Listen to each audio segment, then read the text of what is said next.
शांताकारं भुजंगशयनं पद्मनाभं सुरेशं विश्वाधारं गगनसदृशं मेघवर्णं शुभांगं लक्ष्मीकान्तं कमलनयनं योगिभिध्यानगम्यं वंदे विष्णुभवभयहरं सर्वलोकैकनाथं। मंगलम भगवान विष्णु मंगलम गरुड़ध्वज मंगलम पुंडरीकाक्ष मंगलाय तनोहरि। ओम नमो भगवते वासुदेवाय। आज का दिन आप सभी के लिए मंगलमय हो। कामिका एकादशी का व्रत रखने से सभी प्रकार के पापों से मुक्ति मिल जाती है। कहा जाता है कि जो लोग इस व्रत को विधि पूर्वक करते हैं उनकी हर इच्छा पूरी होती है। माना जाता है कि इस एकादशी का व्रत रखने से मृत्यु के उपरांत मोक्ष की प्राप्ति होती है। इस दिन मन को एकमात्र श्री हरि में लगाना चाहिए। श्रीमद् भागवत महापुराण की कथा कहती है कि जो शरीर से भले ही ईश्वर की आराधना में लगा रहे पर मन अगर ईश्वर भक्ति में नहीं लगता तो उसका भक्ति व्यर्थ है। इसलिए मन को कभी भी भगवान हरि के भक्ति से विचलित न होने दे। किसी के बारे में मन में बुरा विचार न आने दें। सबके लिए शुभ सोचें, बुरे कर्मों से दूर रहें, नशीले पदार्थों के सेवन से दूर रहें और दूसरों को भी दूर रहने के लिए प्रेरित करें। आइए सुनते हैं कामिका एकादशी व्रत की कथा।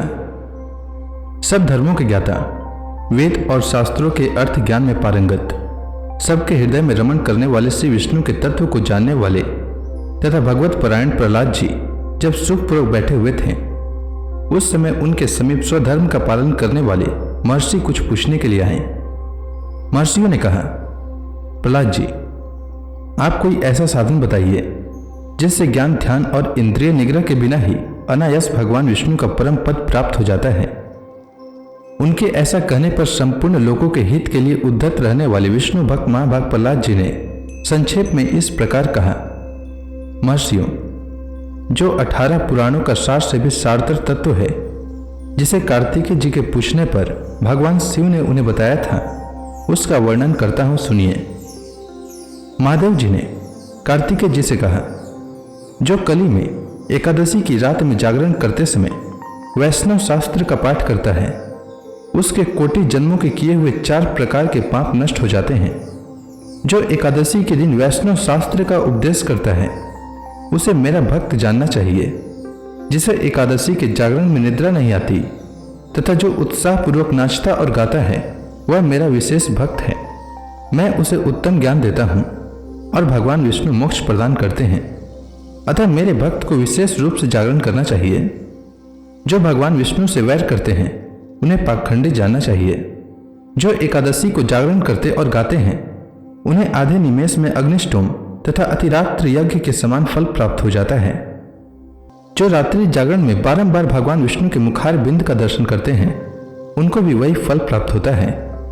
जिनके वंश के लोग एकादशी की रात में जागरण करते हैं वही धन्य हैं। जिन्होंने एकादशी को जागरण किया है उन्होंने यज्ञ, दान, गया, श्राद्ध और नित्य प्रयाग स्नान कर लिया है।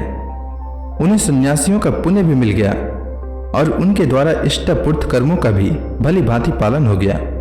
षडानन, भगवान विष्णु के भक्त जागरण सहित एकादशी व्रत करते हैं, इसलिए वे मुझे सदा ही विशेष प्रिय हैं। जो एकादशी की रात में भगवान विष्णु के आगे वैष्णव भक्तों के समीप गीता और विष्णु सहस्त्र नाम का पाठ करता है वह उस परम धाम में जाता है जहां साक्षात भगवान नारायण विराजमान हैं। जो श्रीहरि के समीप जागरण करते समय रात में दीपक जलाता है उसका पुण्य 100 कल्पों में भी नष्ट नहीं होता। जो जागरण काल में मंजरी सहित तुलसी दल से भक्ति पूर्वक भगवान श्रीहरि का पूजन करता है उसका पुनः इस संसार में जन्म नहीं होता। स्नान, चंदन, लेप, धूप, दीप, नैवेद्य और तांबुल यह सब जागरण काल में भगवान को समर्पित किया जाए तो उससे अक्षय पुण्य होता है।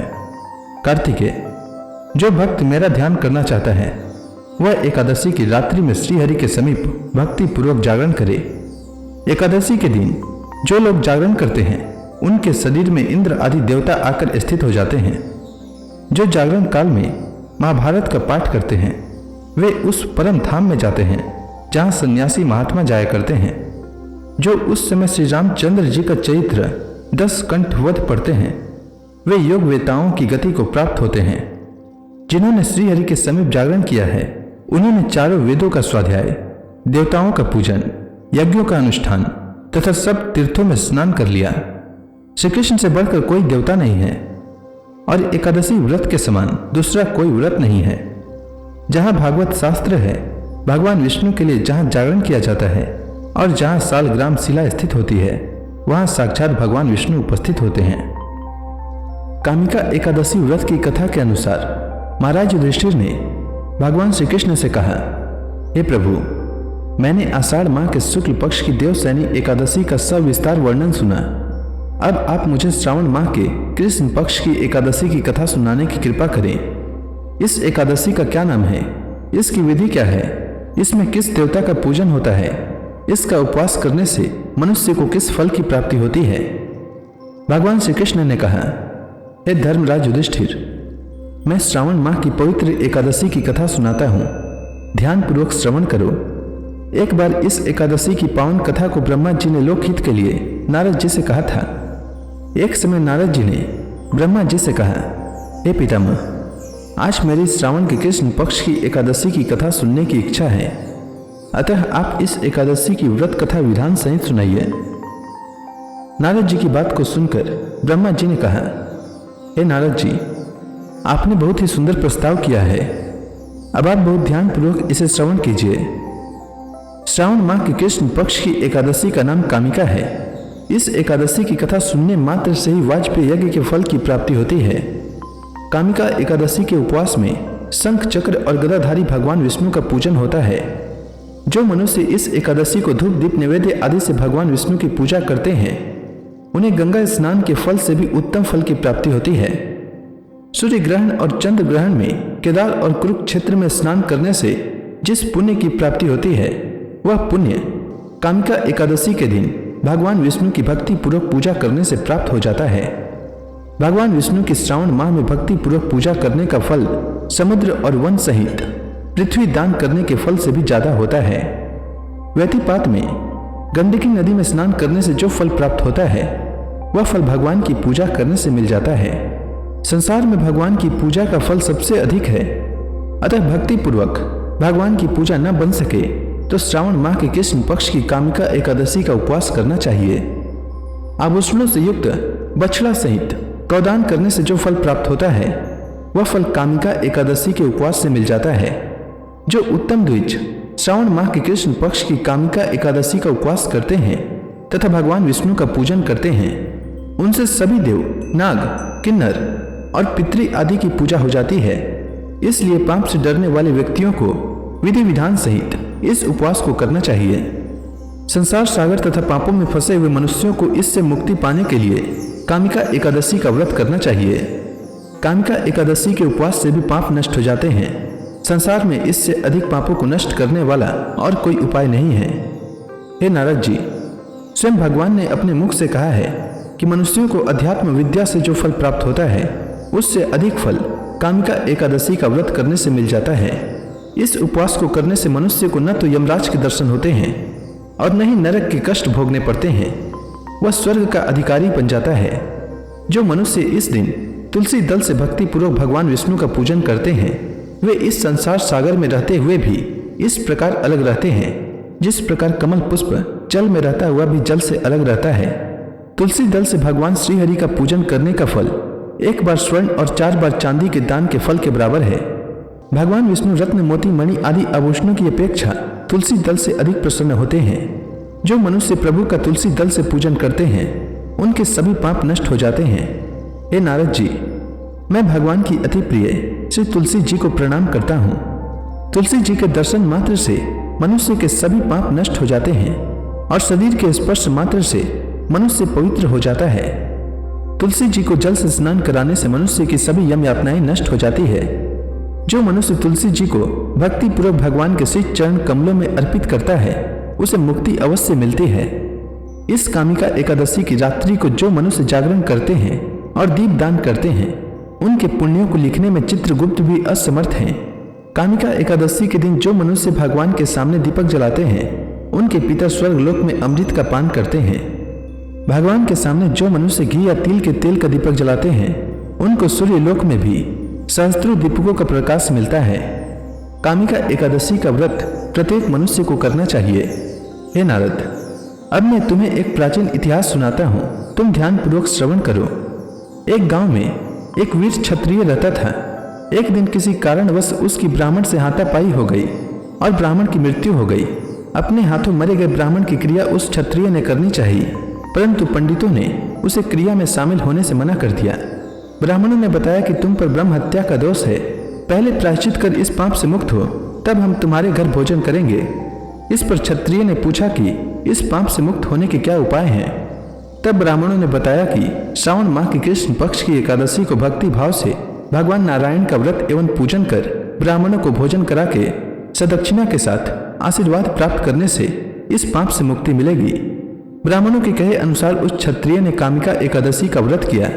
इसके बाद व्रत वाली रात में भगवान विष्णु ने क्षत्रिय को दर्शन देकर कहा कि तुम्हें ब्रह्म हत्या के पाप से मुक्ति मिल गई है। इस प्रकार उस क्षत्रिय को ब्रह्म हत्या से मुक्ति मिली।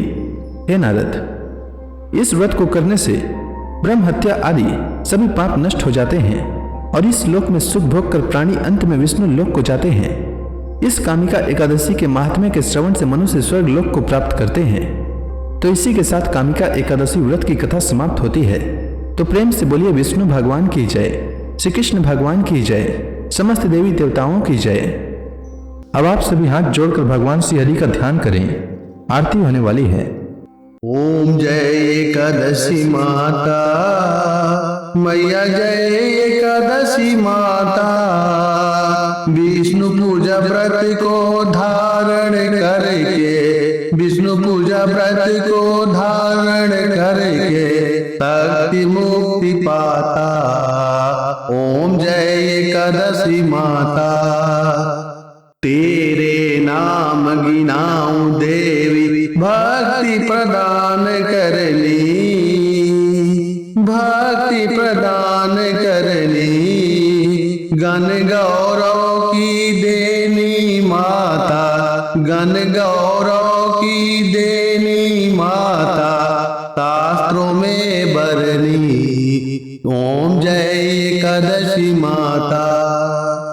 मार्गशीर्ष कृष्ण पक्ष की उत्पन्ना, विश्व तारणी जनमी, मैया विश्व तारणी जनमी। शुक्ल पक्ष में हुई मोक्षदा, शुक्ल पक्ष में हुई मोक्षदा, मुक्तिदाता बन के भरनी। ओम जय एकादशी माता। पौष के कृष्ण पक्ष की सफला नामक है, शुक्ल पक्ष में होए पुत्रदा, आनंद अधिक रहे। ओम जय एकादशी माता। नाम सट तिला माघ मास में कृष्ण पक्ष आवे, मैया कृष्ण पक्ष आवे। शुक्ल पक्ष में जया कहावे, शुक्ल पक्ष में जया कहावे, विजय सदा पावे। ओम जय एकादशी माता।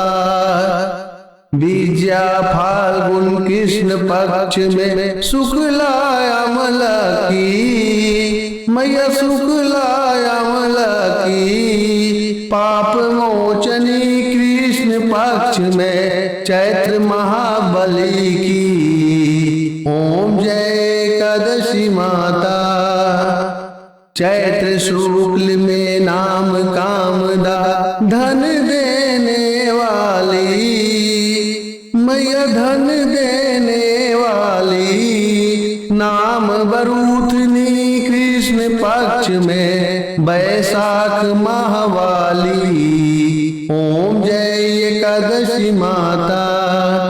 शुक्ल पक्ष में होए मोहिनी, अपराज्येष्ठ कृष्ण पक्षी, मैया अपराज्येष्ठ कृष्ण पक्षी।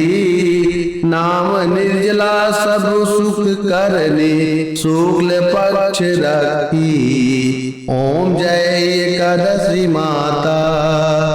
योगिनी नाम आषाढ़ में जानो, कृष्ण पक्ष करनी, मैया कृष्ण पक्ष करनी। देव सैनी नाम कहायो, शुक्ल पक्ष धरनी। ओम जय एकादशी माता। कामिका श्रावण मास में आवे कृष्ण पक्ष कहिए श्रावण शुक्ला होए पवित्रा आनंद से रहिए। ओम जय एकादशी माता अजा भाद्रपद कृष्ण पक्ष की परिवर्तनी शुक्ला मैया परिवर्तनी शुक्ला इंद्राश्विन कृष्ण पक्ष में व्रत से भव सागर निकला। ओम जय एकादशी माता पापांकुश है शुक्ल पक्ष में आप हरणहारी मैया आप हरणहारी। रमा मास कार्तिक में आवे सुखदायक भारी। ओम जय एकादशी माता देवोत्थान शुक्ल पक्ष की दुख नाशक मैया पावन मास में करो विनती पार करो नैया। ओम जय एकादशी माता परमा कृष्ण पक्ष में होती जन मंगल करनी मैया जन मंगल करनी। शुक्ल मास में होए पद्मिनी दुख दरिद्र हरनी। ओम जय एकादशी माता जो कोई आरती एकादशी की भक्ति सहित गावे मैया भक्ति सहित गावे जन गुरु दिता स्वर्गवासा निश्चय वह पावे। ओम जय एकादशी माता। तो प्रेम से बोलिए विष्णु भगवान की जय, माता लक्ष्मी की जय।